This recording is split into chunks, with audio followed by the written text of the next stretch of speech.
और चाल फरिश्तों जैसी हो, जो काल भी शीश नवाए। हंसते हंसते हर मन का गम, हंसते हंसते हर मन का गम पीना सिखाते बाबा। तारों सा हंसना, फूलों सा खिलना, तारों सा हंसना, फूलों सा खिलना, जीना सिखाते बाबा।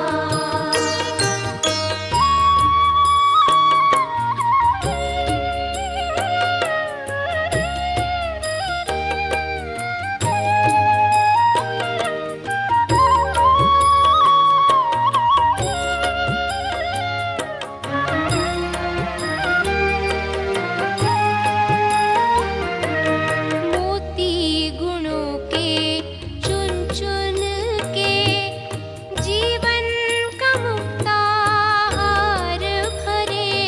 हम प्यार करें, सत्कार करें, मिलजुल के रहे व्यवहार करें। मोती गुणों के चुन चुन के जीवन का मुक्ताहार भरे। हम प्यार करें, सत्कार करें, मिलजुल के रहे व्यवहार करें। झनकार करे हर सुर में बजाना, झनकार करे हर सुर में बजाना, वीणा सिखाते बाबा। तारों सा हंसना, फूलों सा खिलना, तारों सा हंसना, फूलों सा खिलना, जीना सिखाते बाबा। प्रेम के पथ पर, सेवा डगर पर, प्रेम के पथ पर, सेवा डगर पर चलना सिखाते बाबा। जीना सिखाते बाबा, हाँ जीना सिखाते बाबा। ओम शांति। ओम शांति। ओम शांति।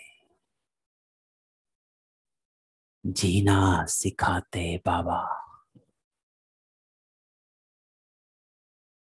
जिस आत्मा ने ये गीत लिखा, मैं सोच रहा था कि वाह, कितनी सच्चाई है कि बाबा असली में हमें जीना सिखा रहे कि बच्चे क्या करना है, क्या नहीं करना है, कैसे करना है, कितना करना है, किस तरह करना है। तो जीना सिखाते बाबा। आज की हमारी क्लास अष्ट शक्तियां, तो ये भी बस हमको जीवन जीने की विधियां हैं जो हम भूल गए या पता ही नहीं, याद नहीं। तो बाबा स्मृति दिलाते कि बच्चे ये सब है, बस याद करो। तो आज हम शक्तियों का थोड़ा विस्तार में सुनेंगे। हम सब ने राजयोगा कोर्स में इन सभी शक्तियों के बारे में जाना जरूर, लेकिन सिर्फ नाम से, जैसे आत्मा को जाना नाम से, गहराई में नहीं। सब कुछ करा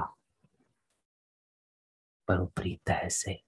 तो आज हम थोड़ा गहराई में जाएंगे, और वो इसलिए ताकि हम इन शक्तियों को जीवन में यूज कर सकें। जीना सिखाते बाबा, सिर्फ पढ़ना नहीं सिखाते बाबा। बाबा कहते हैं कि इसको जीने का तरीका बनाना है।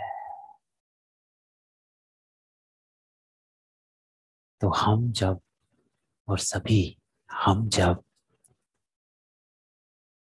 ब्रह्म कुमार ब्रह्म कुमारी बने, तो हम सबका लाइफस्टाइल चेंज हो गया। So it is a change in lifestyle. कैसे हो गया, कितना परिवर्तन हुआ है और कितना बाकी है, लेकिन शुरुआत हम सभी की हो चुकी है। इस बात को हमेशा ध्यान रखना है कि शुरुआत हो चुकी, बस अब आगे बढ़ना है। तो एक एग्जाम्पल से शुरू करूंगा। एक कहानी है और मुझे वो कहानी बड़ी पसंद आई, और मैंने दादियों से ही सुनी है वो कहानी। शायद आपने भी सुनी होगी, लेकिन मैं फिर से सुनाता हूँ। बहुत ही इंटरेस्टिंग, बहुत ही प्रिय कहानी है। तो एक बार क्या हुआ कि किसी ने मूर्तिकार से पूछा कि भाई,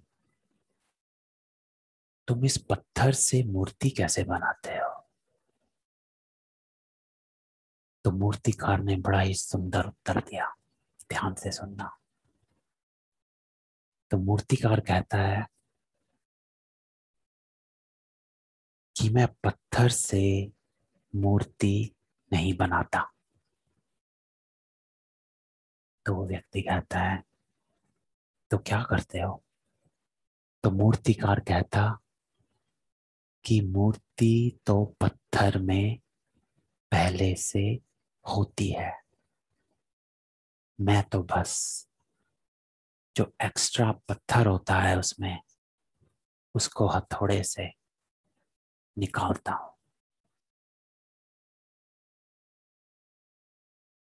कितना सुंदर उत्तर दिया उसने, और मुझे वो कहानी टच कर गई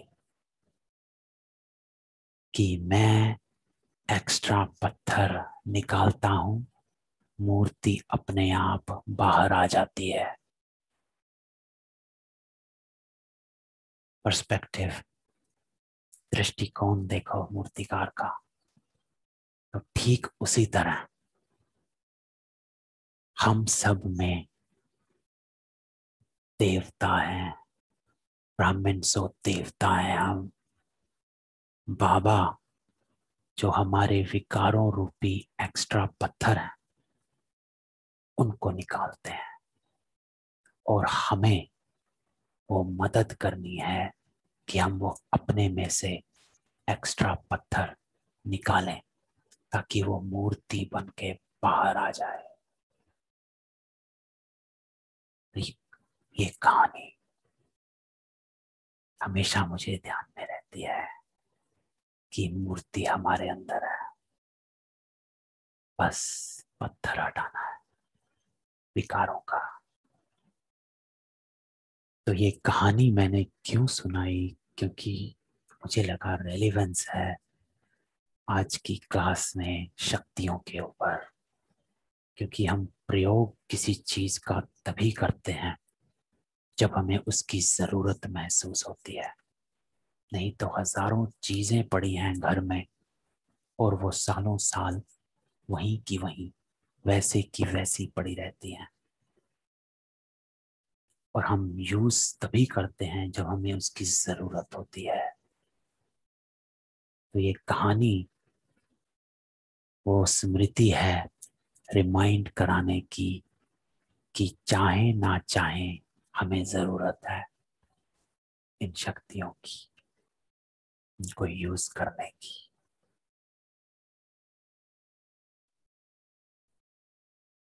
तो 8 शक्तियों में 8 शक्तियां हैं और सबको मालूम है कौन सी 8 शक्तियां हैं। तो 8 शक्तियों में 3 शक्तियां ऐसी हैं, और मैंने पहले भी इस बात पे हमारी छोटी सी डिस्कशन हुई थी हमारे वरदानी योग में, जहां से ये क्लास की आई वुड से शुरुआत हुई कि नहीं ये क्लास होनी चाहिए। तो 8 शक्तियों में से 3 शक्तियां ऐसी हैं जो साइलेंस की शक्तियां हैं, और 5 शक्तियां ऐसी हैं जो कार्मिक हैं, कर्मों में आती हैं। तो बिना 3 शक्तियों को यूज करें बाकी 5 को आप नहीं अपना सकेंगे, पॉसिबल ही नहीं है।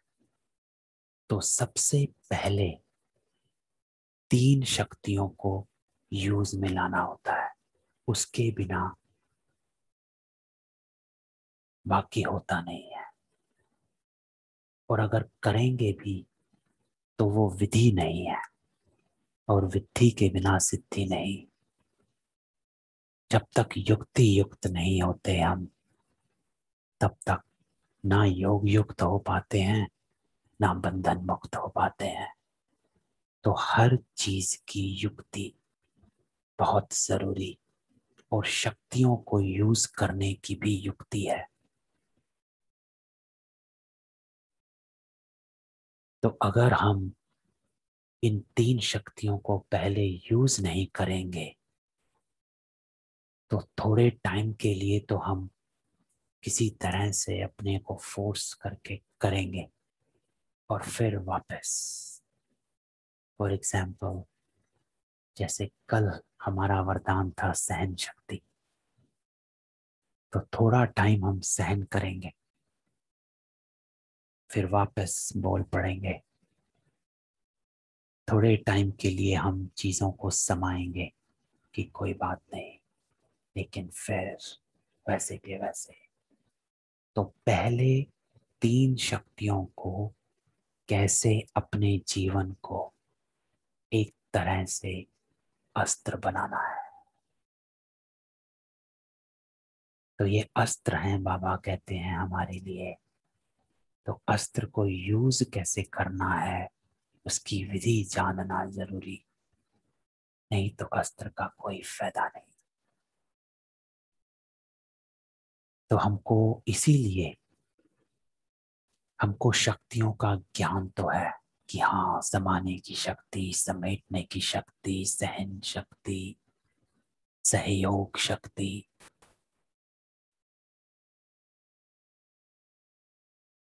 समेटने की शक्ति, निर्णय शक्ति, परखने की शक्ति, संकीर्ण शक्ति तो है, हमें ज्ञान है, लेकिन यूज करना नहीं आता। इसलिए बस ज्ञान तक ही सीमित है। कोई पूछेगा कि 8 शक्तियां होती हैं कि हाँ हाँ हाँ हमें पता है, ये रही 8 शक्तियां, तुरंत गिनवा देते हैं कि ये हैं 8 शक्तियां।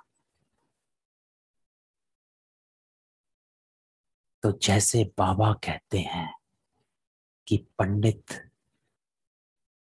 तो हैं सब, लेकिन हम पंडित नहीं, ब्राह्मण है। ब्राह्मण जो होते वो ब्राह्मण है स्मृति स्वरूप, तो अनुभव में लाना है।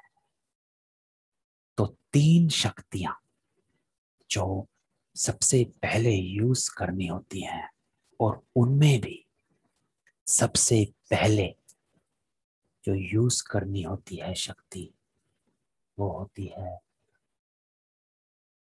विस्तार को संकीर्ण करने की शक्ति, पावर टू विथड्रॉ। सबसे पहले ये शक्ति यूज करनी होती है। इसी को साइलेंस की शक्ति भी कहते हैं।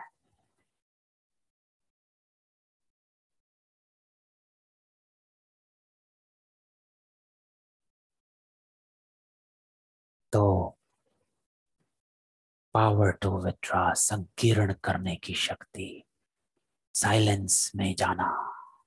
सबसे पहले कोई भी परिस्थिति, स्थिति, कोई भी व्यक्ति, कुछ भी, कोई भी सिचुएशन हमारे सामने आती है तो सबसे पहले साइलेंस में जाना होता है। आपने कई बार दादियों को सुना होगा, दादी जानकी हमेशा कहते हैं कि कोई मुझसे कोई बात पूछता है या मुझे कोई बात कहता है और आपको याद होगा तो मैं 2 मिनट साइलेंस में जाती हूँ। याद है? तो ये सबसे पहले साइलेंस में जाना होता है। अब साइलेंस में जाने का अर्थ क्या है, इसको सोचना है, इसको जानना है गहराई में कि साइलेंस में जाना क्या है। तो साइलेंस में जाना है अंतर्मुखी और एकांतवासी स्थिति। यह है साइलेंस में जाना।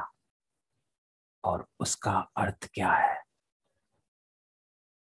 उसका अर्थ है कि जब हम साइलेंस में जाते हैं तो सबसे पहले 2 चीजें हैं। एक, हम अपने आप को अंतर्मुखी बनाते हैं सबसे पहले। तो इन 2 बातों का ध्यान रखना है, अंतर्मुखी और एकांतवासी। एक एक करके लेंगे। अंतर्मुखी सबसे पहले। तो अंतर्मुखी का अर्थ है कि शरीर के अंतर में जो आत्मा है उसमें स्थित होना है, आत्माभिमानी। एक होता है अंतर्मुखता, एक होता है बाह्य मुक्ता। तो बाह्य मुक्ता तो हम हैं ही कि सब कुछ बाहर का चीजें देखना, आंखों से जो दिख रहा है वो देखना। अंतर्मुखी आंखों से आत्मा को देखता।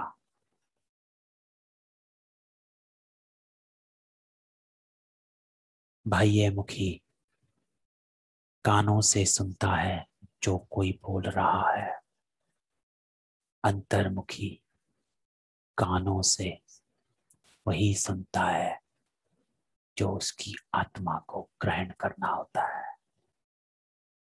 तभी बाबा कहते हैं see no evil, hear no evil. देखते हुए भी नहीं देखो, सुनते हुए भी नहीं सुनो। तो अंतर्मुखी गहराई में है, इसकी अलग से करेंगे। लेकिन अंतर्मुखी होना है पहले अपने को आत्मिक स्वरूप में स्थित करना होता है। अर्थात देखते हुए नहीं देखना, क्योंकि देखने में आपका संबंध सामने आता है कि मेरे पति बोल रहे हैं, मेरी पत्नी बोल रही है, मेरे रिश्ते बोल रहे हैं। तो सबसे पहले खुद को अंतर्मुखी बनाना है और उस संबंध को अंतर्मुखी बनाना है। साइलेंस में जाना है, फिर सुनते हुए नहीं सुनना है।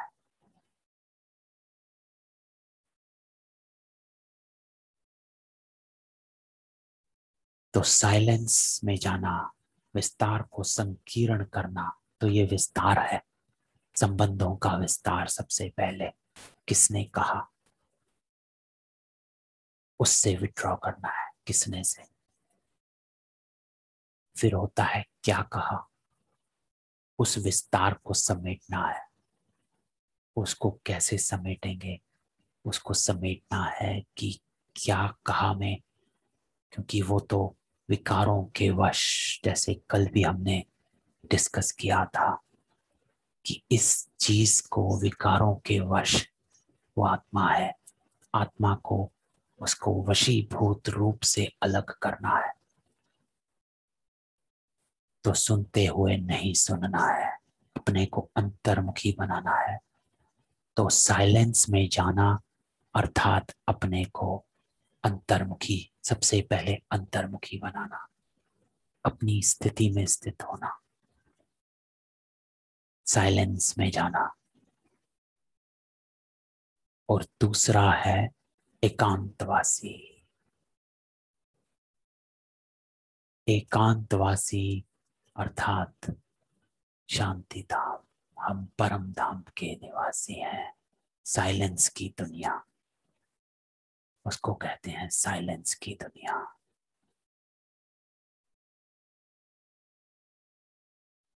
तो अपने को साइलेंस में लाकर साइलेंस की दुनिया में स्थित होना है। ये नहीं कि मुंह से साइलेंस, मुख से हमारी साइलेंस हो गई लेकिन हमारे विचार चल रहे हैं, तो वो साइलेंस नहीं है। तो मन को भी साइलेंट करना है, और मन को साइलेंट हम तभी कर पाते हैं जब हम खुद को भी परम धाम में लेकर जाते हैं। तो ये दो चीजें करनी है।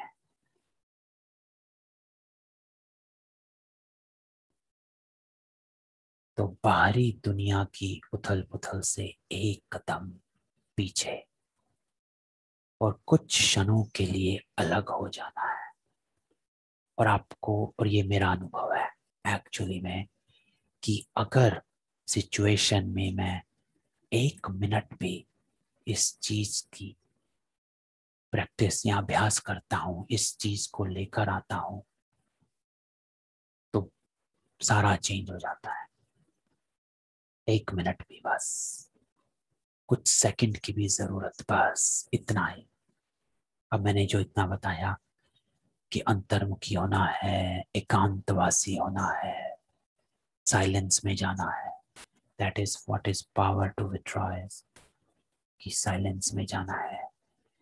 लेकिन आप सोचेंगे अरे ये तो बहुत कुछ करना है, लेकिन नहीं। आप अगर कोशिश करना 1 मिनट भी अपने आप को, कुछ सेकंड के लिए भी अपने आप को उस क्षण में स्थित करेंगे, तो वो शक्ति आपको स्वतः अपने आप मिलती है।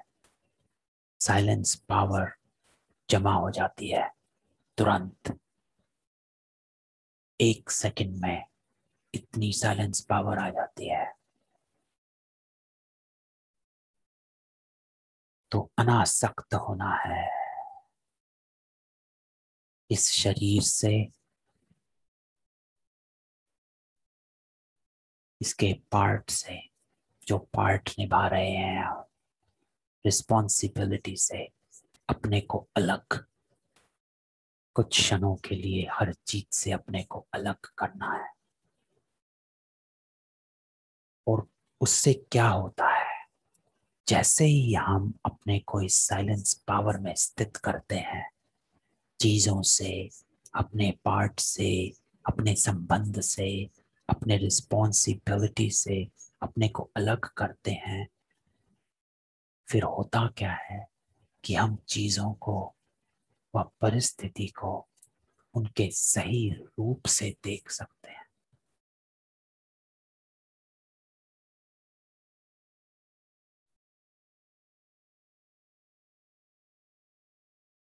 चाहे कुछ हो रहा हो, जब हम अपने मूल संस्कार में, शांति में स्थित हो जाते हैं, तो वो साइलेंस पावर जो हमारी जमा हो जाती है, वो शक्ति हर चीज को परिवर्तन करती है। हमारा खुद से हमें शक्ति आती है। तो ये सबसे पहले विस्तार को संकीर्ण करना, सबसे पहले कोई भी सिचुएशन आए अपने को विथड्रॉ, अलग करना है, साइलेंस में जाना है, अपने स्वरूप में आ जाओ। परम धाम, अंतर्मुखी और एकांतवासी दोनों इकट्ठे हैं, तो परम धाम में जाना है।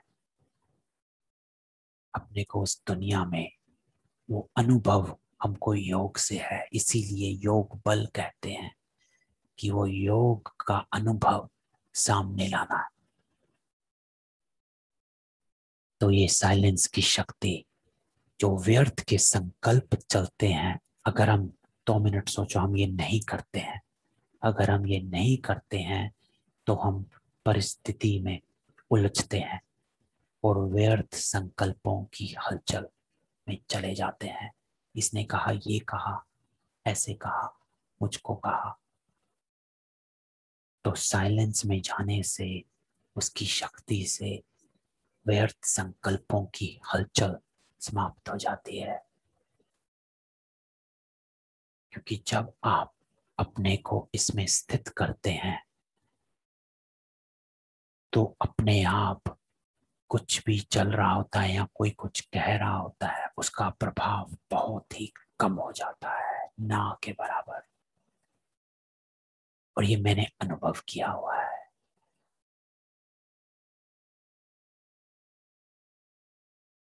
लेकिन उस वक्त अपने को स्मृति में रखो। स्मृति का एक अजपा जाप, जैसे बाबा कहते हैं, अपनी स्मृति को रखना है उसमें। तो उस स्मृति को रखेंगे तभी होगा ये। सुन रहे हैं लेकिन चुप हैं, उससे नहीं।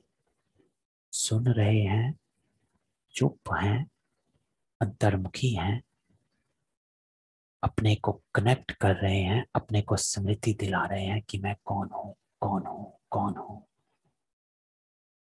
विशेष आत्मा, महान आत्मा।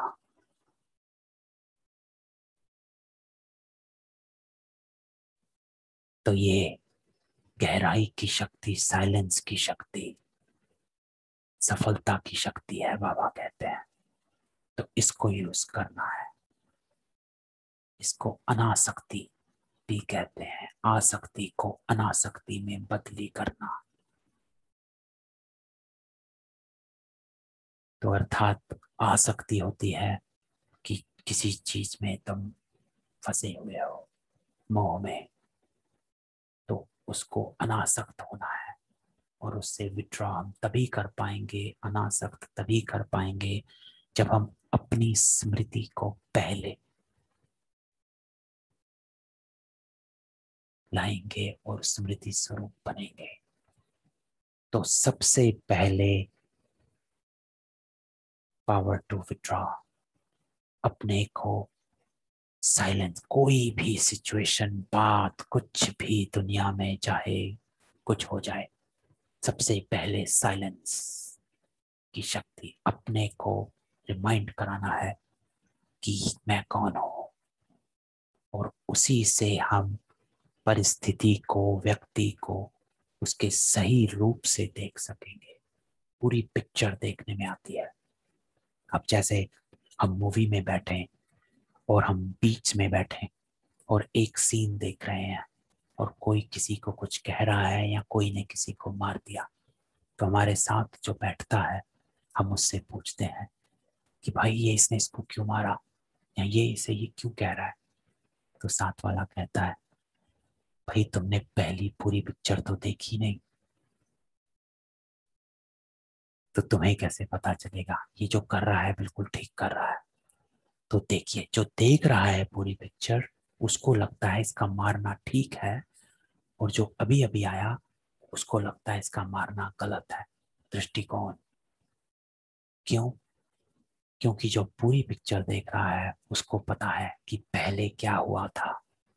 तो यही एग्जैक्टली बाबा हमें बताते हैं कि ये कर्मों का हिसाब किताब हमारा सामने आता है।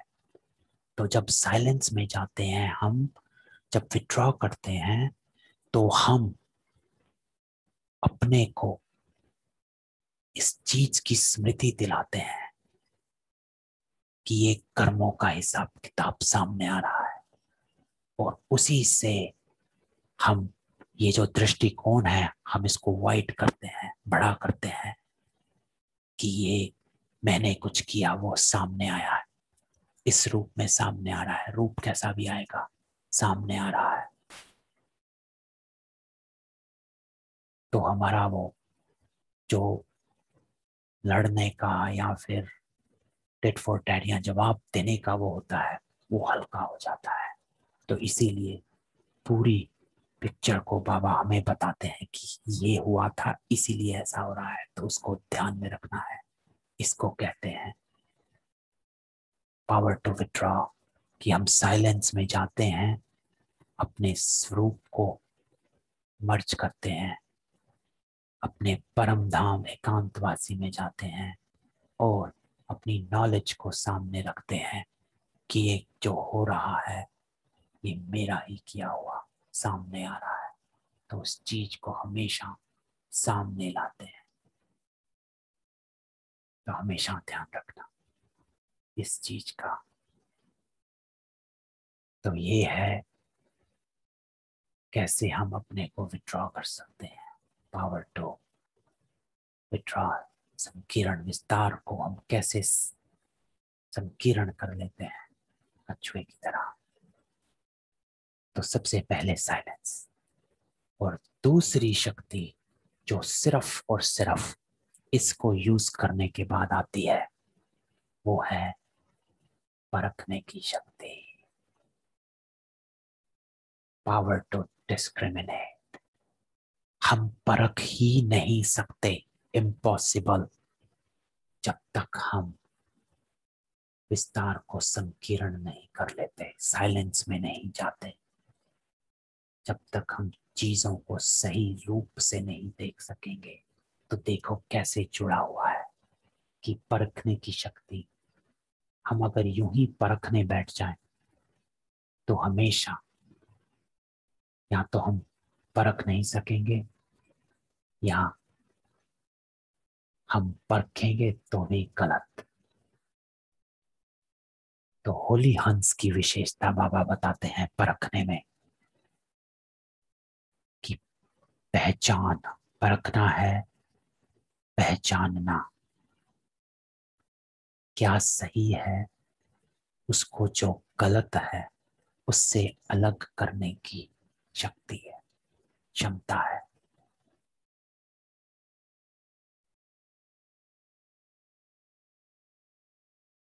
तो परखना है पहले, और परख किसी चीज को हम तभी सकते हैं जब हम पूरी पिक्चर, जैसे अभी हमने एग्जांपल लिया, हम अगर पूरी पिक्चर को सामने रखते हैं तभी परख आती है।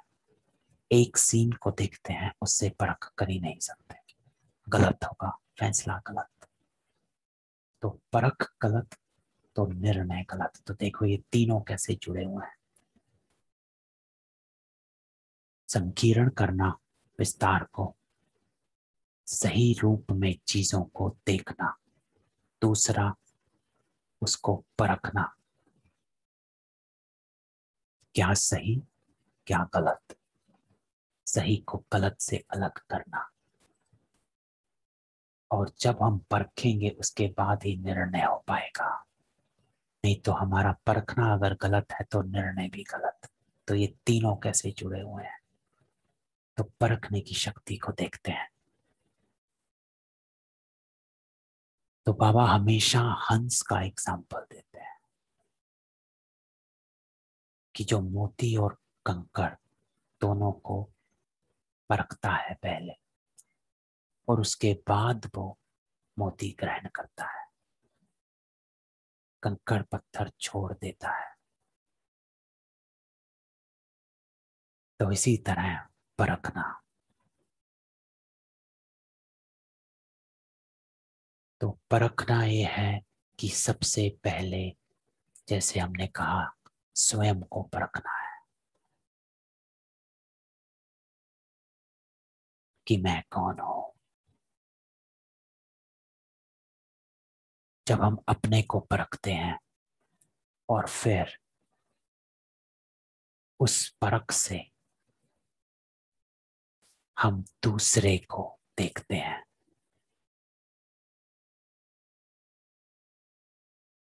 कि दूसरा कैसे क्या कर रहा है, क्योंकि जब हम सिचुएशन को ब्रॉड में देखते हैं, उसको ऊपर सही रूप में देख पाते हैं, पूरी पिक्चर देख पाते हैं, तभी हम परखते हैं कि क्या सही है और क्या गलत है पूरा।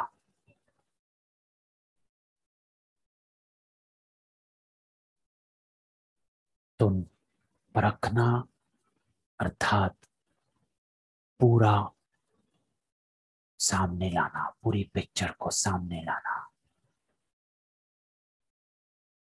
अलग अलग करना चीजों को, सिचुएशन को। बिना परखे हम निर्णय नहीं कर सकते। तो सबसे पहले अपने पार्ट को पहचानना है, अपने आप को पहचानना, परख, अपनी भी परख, और समय को पहचानना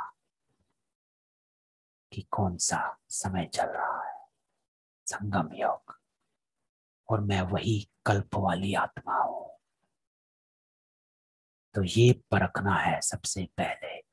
अगर हमारे को अपनी परख, अपनी ही परख अगर सही होगी तो हम सिचुएशन को भी परख सकेंगे।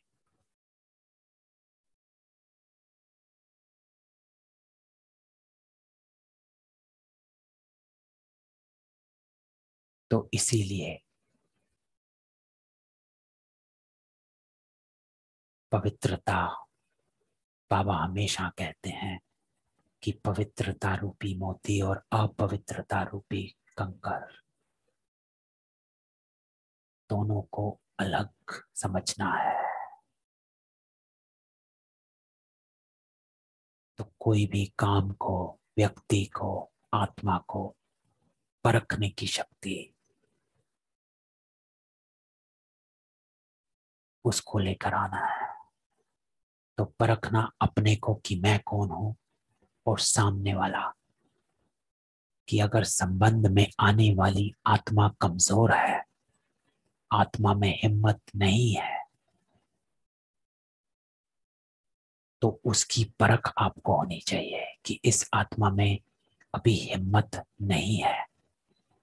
तुरंत उसको रोक देते हैं। तो इसको मैं यूज करता हूं। और कैसे कि जब बच्चे लड़ते हैं तो एक तरीका होता है उनको उसी वक्त डांटना, समझाना, या उनको जोर से बोलना, या जो भी करना। और दूसरा तरीका जो मैं अपनाता हूं, और वो मैंने यहीं से सीखा है, वो ये है कि अगर मैं अभी इन बच्चों को शिक्षा देने बैठ जाऊंगा, ओहो तुमने गलत किया, ये ऐसे नहीं होता है, क्यों लड़ रहे, क्या कर रहे, तो वो असर नहीं करेगा। क्यों? क्योंकि उनमें सुनने की उस वक्त क्षमता है ही नहीं, शक्ति ही नहीं है। वो जिस वक्त आत्मा कमजोर होती है, विकारों के वशीभूत होती है, उस वक्त उस आत्मा में सुनने की, कहने की क्षमता ही नहीं रहती है। लेकिन हमारा हमेशा ये रहता है, नहीं नहीं नहीं, इनको ज्ञान बताते हैं। कल भी हमारी डिस्कशन हो रही थी कि ज्ञान बताते हैं। तो परखना है पहले कि मेरी, अपने को परखो, अपने को परखना है अलग करने के लिए सिचुएशन से,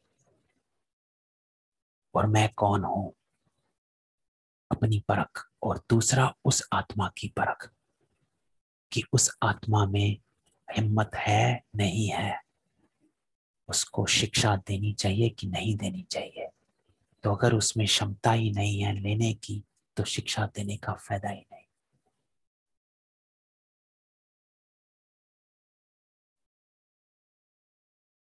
तो उस वक्त शिक्षा देते हैं तो वो ग्रहण नहीं कर पाते हैं, और ही हमारे वाद विवाद शुरू हो जाता है, और ही जिद और सिद्ध में लग जाते हैं। लेकिन आपने तो अच्छी भावना से किया कि नहीं इनको बताता हूं, लेकिन सफलता नहीं मिली। क्यों नहीं मिली? क्योंकि उस आत्मा ने ग्रहण नहीं किया। क्यों नहीं किया? क्योंकि हमने परखा ही नहीं कि उस आत्मा में उस वक्त ग्रहण करने की शक्ति ही नहीं है। तो जिस उसमें शक्ति ही नहीं है तो उस वक्त उसको शिक्षा देना, दो या ना दो एक बराबर। तो वो परख चाहिए कि किस समय क्या करना है, समय की पहचान। इसीलिए समय की परख, अपनी परख, समय की परख कि ये टाइम है कुछ बोलने का या नहीं, या सिर्फ चुप रहने का टाइम है।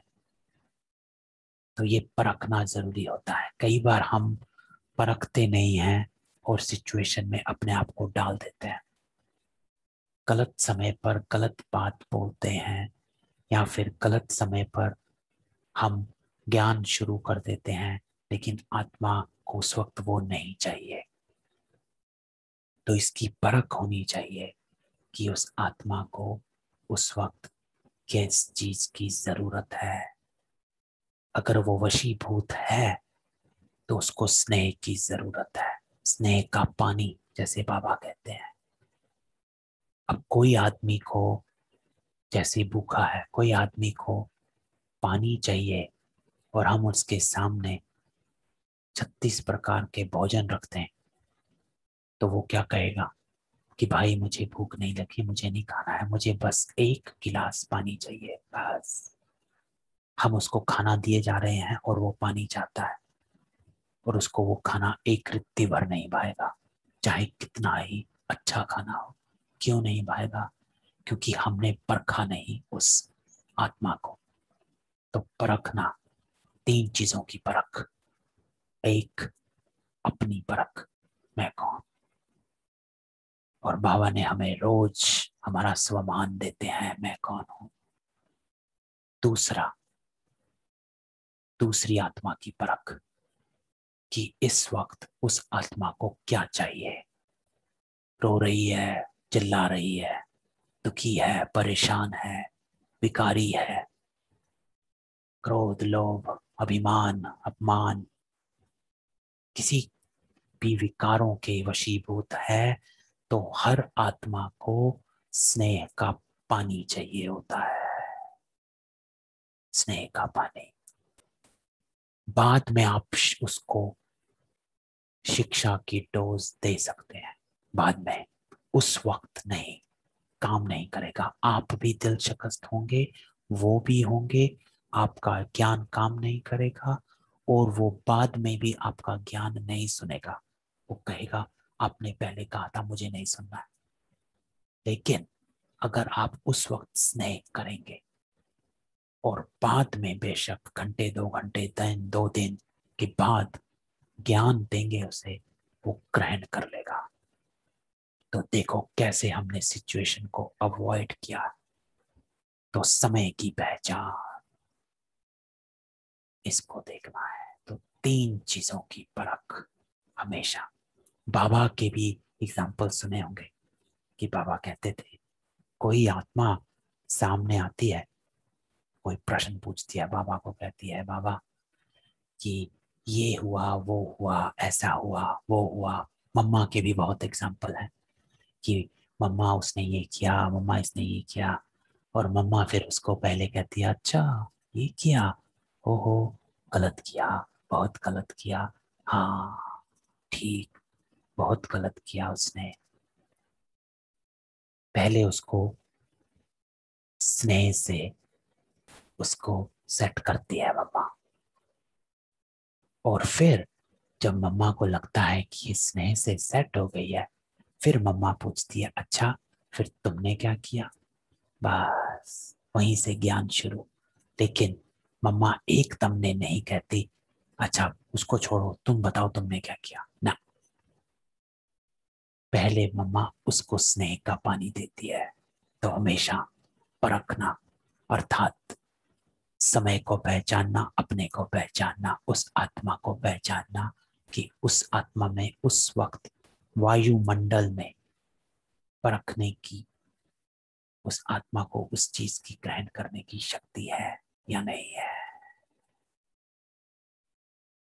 देखो कैसे परखना, पहले संकीर्ण साइलेंस में आएंगे तभी हम परख पाएंगे, और उसके बाद ही निर्णय हो पाता है कि क्या करना है क्या नहीं करना है।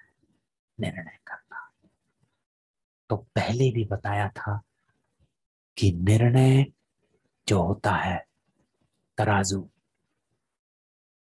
हम सब ने देखा हुआ है तराजू कि कैसे होता है, लेकिन तराजू देखा है, लेकिन तराजू का कांटा जो होता है, एकाग्रता का कांटा।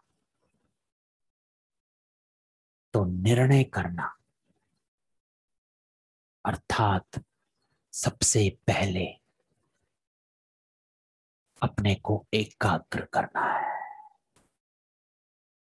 एकाग्रता अर्थात कांटा जब एकदम ऊपर होता है, तराजू जब एकदम बैलेंस होता है, उस वक्त उसकी जजमेंट होती है, हाँ अब ये ठीक है, ये पलड़ा भारी नहीं है, वो पलड़ा भारी नहीं है, अब ये बिल्कुल ठीक माप तोल हुआ है, ये ठीक निर्णय है, दोनों बराबर।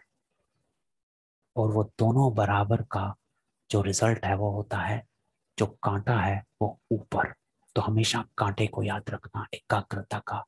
जज करते हैं तो तराजू को सामने लाओ कि एकाग्रता अर्थात हमारा मन एकाग्र, अर्थात हमारा मन बाबा के साथ जुड़ा है कि नहीं है।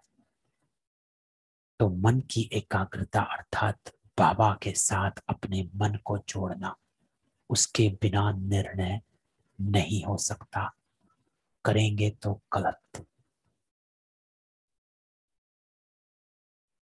तो बाबा के साथ जोड़ना है।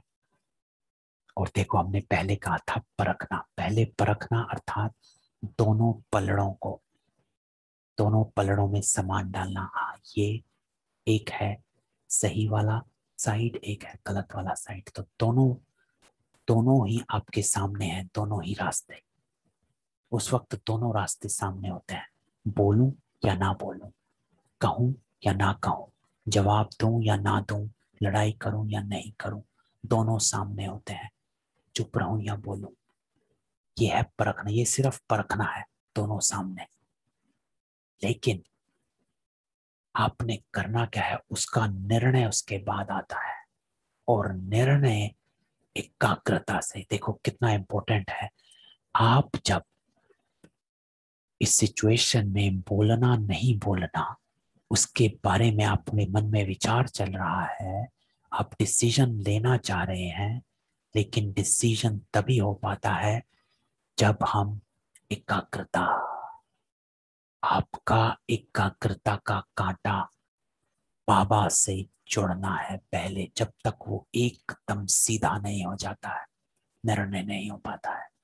तो एकाग्रता अर्थात बाबा से मन को जोड़ना, तब बाबा आपको टचिंग देंगे कि नहीं बच्चे अभी चुप,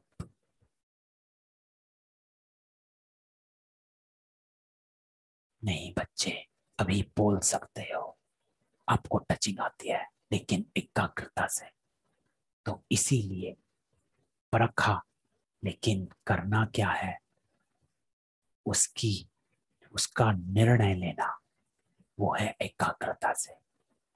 तो अपनी बुद्धि की एकाग्रता, मन की एकाग्रता जब तक बाबा से नहीं जुड़े, तब तक हम डिसीजन नहीं ले पाते हैं। तो ये है निर्णय शक्ति। तो जब तक निर्णय नहीं कर पाते तब तक निवारण नहीं होता है। तो कारण का निवारण जैसे बाबा कहते हैं, तो अपना कारण ढूंढते हैं हम, और कारण का निवारण, निवारण करने के लिए निर्णय करना है।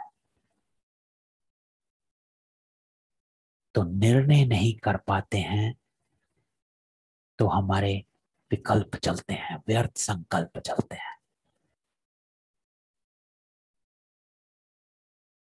तो निर्णय करने के लिए पहले व्यर्थ संकल्प विकल्प बुद्धि से अलग होना होता है। इसीलिए बाबा कहते हैं, जो हमने कहा एकाग्रता, बुद्धि क्लियर नहीं होती है तो निर्णय नहीं कर पाते हैं, और निर्णय नहीं होता तो हम उस कारण का निवारण नहीं कर पाते, सिचुएशन का सॉल्यूशन नहीं कर पाते हैं, फंसे रहते हैं उस चीज में और व्यर्थ चलते रहते हैं। तो बाबा ने कहा निवारण नहीं करते तो कोई ना कोई आवरण के वश हो जाते हैं। तो अपनी निर्णय शक्ति को बढ़ाना है, तो उसके लिए सहज साधन बाबा ने दिया आपको, जो हमने अभी कहा एकाग्रता। तो हमेशा बाबा को सामने रखना है। तो जैसे आपको पता होगा कि सोने को परखने के लिए कसौटी होती है, उसको टच करते हैं तो वो सोने की सच्चा और झूठा पता चलता है। तो ये बाबा, एक मुरली में बाबा ने कहा था कि बाप को एक कसौटी के रूप में सामने रखो कि जो मैं निर्णय कर रहा हूं क्या बाबा भी वही करते।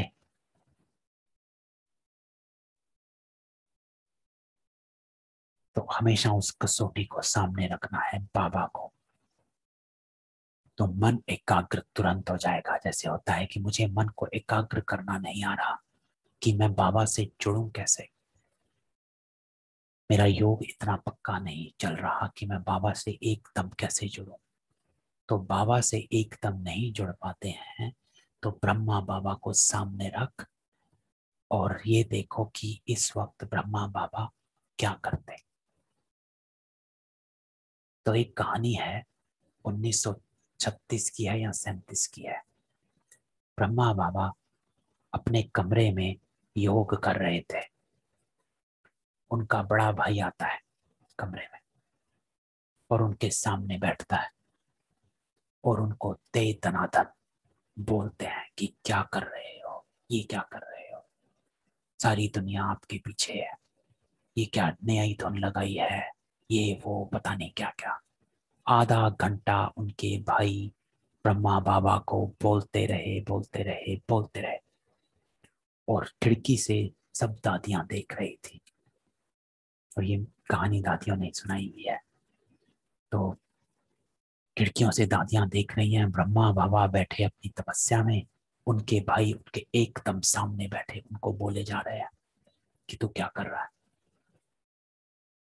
और आधे घंटे बोलते रहे, बहुत कुछ बोला और चले गए। ब्रह्मा बाबा कमरे से बाहर आते हैं। दादियां उनसे पूछती हैं कि बाबा आपको तो इतना बोला, इतनी जोर से बोला, आधा घंटा बोलते रहे, ये बोला, आपने सुना बाबा? आपने तो कुछ कहा ही नहीं। तो ब्रह्मा बाबा ने उत्तर दिया कि उस आत्मा ने जो करना था, जो करना है, वो उस आत्मा ने किया, लेकिन मुझे जो करना था वो मैंने किया। तो वश नहीं हुए बाबा कि नहीं एक सेकंड मैं इनको रोकता हूं।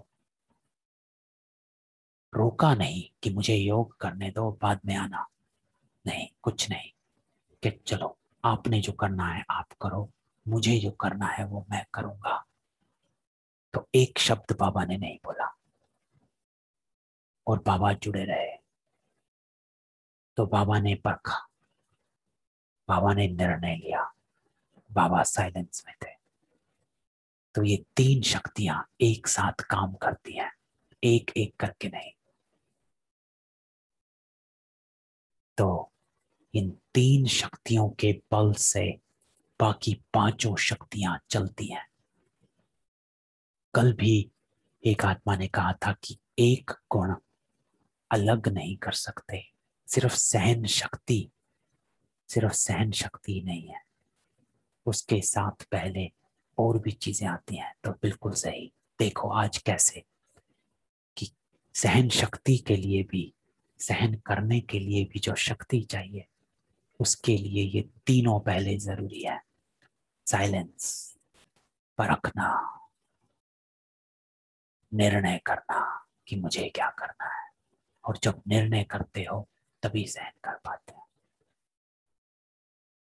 तो आज की क्लास हम ये तीन शक्तियों पे ही करेंगे। दूसरे सेशन में बाकी पांचों करेंगे। ये तीन शक्तियां बहुत इंपॉर्टेंट है। किसी आत्मा का कोई प्रश्न हो तो पूछें। इसके बाद एक छोटी सी एक ड्रिल करनी है।